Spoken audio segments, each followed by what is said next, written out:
যারা কনভেনশনাল ব্যাংকিংয়ে টাকা নিচ্ছে তারা কিন্তু সুদ দিবে বলেই টাকা নিচ্ছে, তারা কিন্তু কনফার্ম গ্যারান্টেড এবং লাভ হোক লস হোক কিচ্ছু আসে যায় না, সেখানে কিন্তু বলে না আমি মুনাফা দিচ্ছি।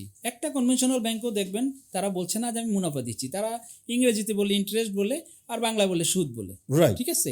তো ওখানে যারা যায় এরা এত প্রশ্ন করে না, কিন্তু এখানে যারা আসে মনে রাখতে হবে এরা কিন্তু একটা বিশ্বাসের ভিত্তিতে আমার এখানে আসছে এবং বিশ্বাস স্থাপন করার জন্য তাদের অনেকগুলো বিষয় কনফার্ম করতে হয়। আগে এই জিনিসগুলি কনফার্ম হবে তারপরে আমি বিশ্বাস করব। এটা আমার মনে হয় ইসলামিক ব্যাংকিং এর সবচেয়ে বড় চ্যালেঞ্জ কি এটার একটা ভালো নাম আছে, ফিজুচিয়ারি রিস্ক।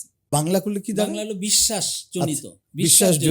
আচ্ছা, হ্যাঁ, এখন ধরেন সে মনে করতেছে যে আমি ইবিএল ইসলামিক ব্যাংকিং এ টাকা রাখতেছি, এরা শরিয়া মেনে টাকাটা ডিপ্লয় করবে এবং সেখান থেকে যে বৈধ ইনকামটা, হালাল ইনকামটা আসবে সেই ইনকামটাই সে আমাকে বিতরণ করবে। এখন আমি যদি এই কাজটা উল্টা করি আর সে যদি কোনোদিন প্রমাণ পায় যে ইবিএল ইসলামিক ব্যাংকিং এই কাজটা করে নাই, আমার সাথে যা করার কথা ছিল সেটা করে নাই, তাহলে বিশ্বাসজনিত এই যে রিস্কটা, এটার কারণে সে করবে কি ডিসপ্লেস কমার্শিয়াল রিস্কে এটা আবার হয়ে যাবে।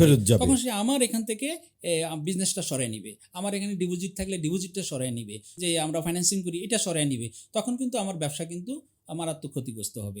এই জন্য আমাদেরকে যথেষ্ট সতর্ক থাকতে হবে।